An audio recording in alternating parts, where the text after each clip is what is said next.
Bueno, vamos a hablar de nutrición, como dijiste vos, pero probablemente cualquiera que empiece a escuchar lo que yo voy a empezar a decir, va a decir qué tiene que ver con la nutrición, ¿no? ¿Por qué? Pues el tema es los tratamientos preventivos de ectoparásitos, ¿sí? Como pulgas, garrapatas, ácaros, etcétera, Ahora piojos. hay una invasión de garrapatas por el clima. Por el clima, sí. En términos en la generales, provincia. en Misiones casi todo el año es un tema. En otros lugares, más al sur de la Argentina, no es tanto, es mucho más sectorizado en el año, 2 meses, por ejemplo. Entonces, bueno, eso además, eso agrava un poco lo que voy a explicar. Si nosotros vamos a hablar de prevención de ectoparásitos, ¿cuál es el concepto de la prevención? Es, valga la redundancia, prevenir que ese ectoparásito tome contacto con nuestro animal, ¿sí? ¿Por qué? Porque en ese contacto se transmiten enfermedades, incluso también para el humano. Además, con la picadura puede irritar la piel. Tiene bastantes problemas potenciales un perro y un gato cuando está infectado de pulgas y garrapatas. Ahora, justamente el concepto de prevenir es que no las tenga, ¿sí? Y acá hay como en realidad una súper confusión muy grande y muy normatizada, lamentablemente, que es el tratamiento común, ¿sí? Cuando uno dice, bueno, pulga, garrapata, lo primero que se te viene a la cabeza es pipeta collar y después viene otro tema más que es pastillas masticables, ¿no? Eso te iba a decir, hay muchas pastillas ahora. Exacto. De alguna u otra manera, todo eso, esos 3 sistemas, incluso el spray o shampoo también, todo eso como que de alguna forma entran dentro de la misma bolsa, como si todo fuera lo mismo, y ahí es donde está el problema. Porque hay otra cosa que es aledaña también con esto, es que son los mosquitos que transmiten la leishmaniasis. Y ahí sí hay un problema realmente.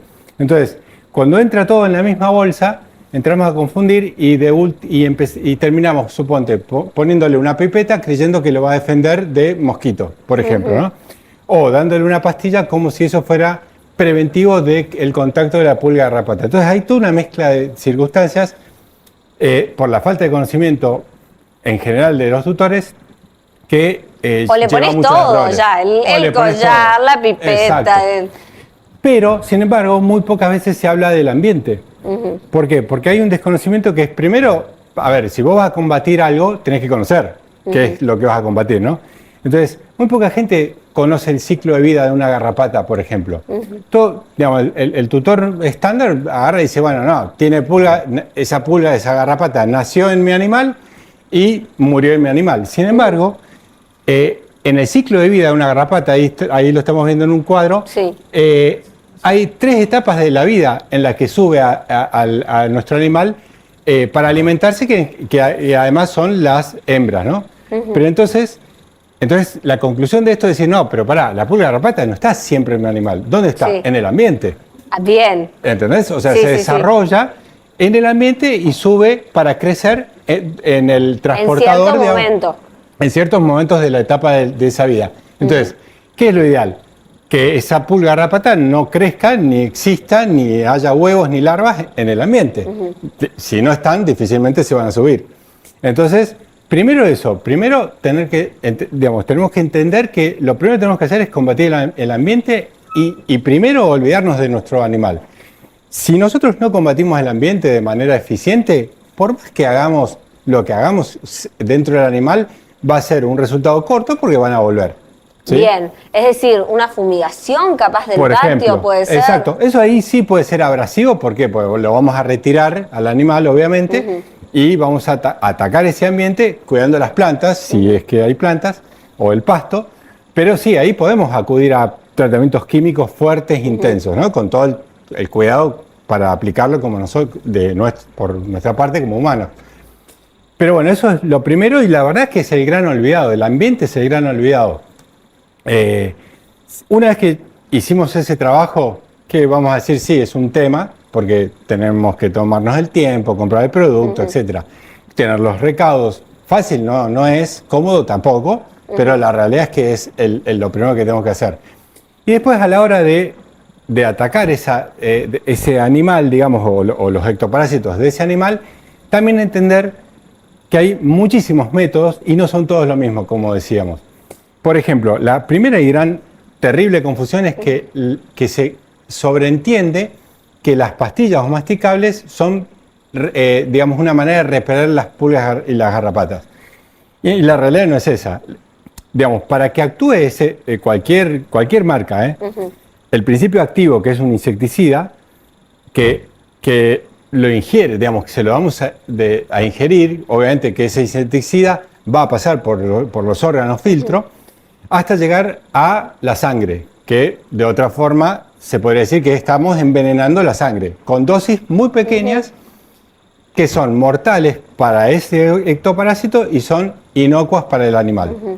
Si vos decís, ok, es una vez al año porque está repleto de pulgas y garrapatas, o lo adopté, o hay una circunstancia particular que está atestado, que si llega a estar atestado y está en nuestra casa es porque no hicimos nada antes, ¿no? Sí. De todas maneras habría que fumigar esa casa. Claro, exacto. Pero suponte que encontramos o nos ¿cómo se dice? Adoptamos uno que está recontra... Bueno, ahí en el equilibrio decimos, bueno, ok, está. Sí, es un insecticida, se lo va a estar ingiriendo, qué sé yo, pero es como un borrón y cuenta nueva. Pum, hacemos ese tratamiento, elimina todas esas garrapatas. O sea, no es un tratamiento que habría que hacer siempre. Correcto, porque no es preventivo. Mira, una metáfora muy visible es como si nosotros a nuestros hijos le diéramos de tomar ¿viste la loción para piojos? Durante todo el año, por si cuando empieza el colegio le agarran piojos. Suponte, ¿no? Es como una especie de paralelo. Nadie en su criterio lógico lo haría, ni en nosotros tampoco. Entonces, porque, digamos, el concepto acá es decir, bueno, ok, son dosis ínfimas de veneno, ¿sí? De insecticida, que a lo largo de los días y meses van de esa manera cubriendo, ¿sí? Digamos, la posibilidad de que se acerquen los ectoparásitos. Que sí, eso sí, se ejecuta con pipetas y collares, que también tienen sus efectos adversos, pero dentro de las tres, la que es más preventiva y además tiene principio, digamos, de repelente, son más bien las pipetas, no todas, no es que todas las marcas lo hacen, el efecto de repeler y que ese ectoparásito y mosquito no llegue a ese animal. O sea, entre todas estas opciones, bueno, la pastilla es como última opción en un caso que sea muy necesario darle una pastilla. Para quitar lo que hay. Para quitar lo que hay. Pero no es para evitar que suban. Y en cuanto a la diferencia entre los collares y las pipetas, ¿es necesario ambas cosas? ¿O podemos elegir entre las dos? En términos generales sí, para una eficacia, pero también tenemos que tener en cuenta otra cosa. Siempre tengamos en cuenta que en general los animales vienen ya con bastante golpeado el sistema inmune. ¿Por qué? Por lo que decimos siempre, una nutrición inadecuada, una monodieta con un producto que también tiene químicos. Entonces, la sobreexposición continua también no va a ser gratuita. Si además ese sistema inmune ya viene dañado. Va a afectar, obviamente, en pequeñas dosis, digamos, lo que sería el sistema inmune, pero si a eso le agregamos que ya viene mal, o sea, ya viene con inflamación crónica, deshidratación crónica, además lo vamos a exponer continuamente a ese químico. De vuelta, si nosotros no atacamos el ambiente, por más collar y pipeta, no va a pasar nada. O va a pasar muy poquitito. Va a durar un tiempito. ¿Y a quién le vamos a echar la culpa? A la pipeta y al collar, que es poco efectivo. No, lo que no es efectivo, no es que es poco efectivo, sino que está lleno el ambiente. Y después, bueno, los efectos adversos que eso sí suele tener, vómitos, convulsiones, y hay varios, y hay muchas denuncias, digamos, acá y en Estados Unidos también, por ejemplo, ante la FDA, de efectos adversos. Hasta estuvo, digamos, hay marcas que están comprometidas con este tema. Pero lo importante es que también sepamos que hay alternativas naturales, holísticas y naturales para la prevención. Si uno se mete en internet y se pone a buscar recetas caseras para, digamos, como repelentes de ectoparásitos, las vamos a encontrar. Hay plantas como el NIM, por ejemplo, que son claves para esto, pero también, de vuelta, requiere que nosotros como tutor hagamos la mezcla, lo pongamos en un dosificador y un trabajito nos va a llevar. Pero el resultado de eso va a ser que no expongamos eternamente a un insecticida a nuestro animal. Todo depende de cada uno lo que esté buscando la calidad de vida o no de ese entiendo animal. que también estas alternativas más naturales se empiezan a comercializar, que hay marcas Exacto. que empiezan a vender también estas alternativas no tan químicas, sino un poco más naturales. Exacto, sí, en realidad son cero químicas Sí. sintéticas, ¿no? Sí, hay productos que son spray, que son de aplicación externa, nosotros tenemos uno, pero también, siempre el pero está en que requiere un poquito de compromiso del tutor. Requiere más trabajo que Exacto. lo químico. Claro, exacto, no es que Sí. yo le voy a poner ese spray y me voy a olvidar durante 8 meses. Y que ahí, bueno, uno dice, bueno, sí, es una cobertura de 8 meses. No, son 8 meses de una mini dosis de insecticida en la sangre de nuestro animal. ¿Me entendés? O sea, depende de qué punto de vista lo vea, es efectivo o no. Pero si nosotros nos tomamos el trabajo de aplicar ese spray, suponte cada 2 o 3 días y antes atacamos el ambiente, y otra cosa que influye y mucho es la alimentación.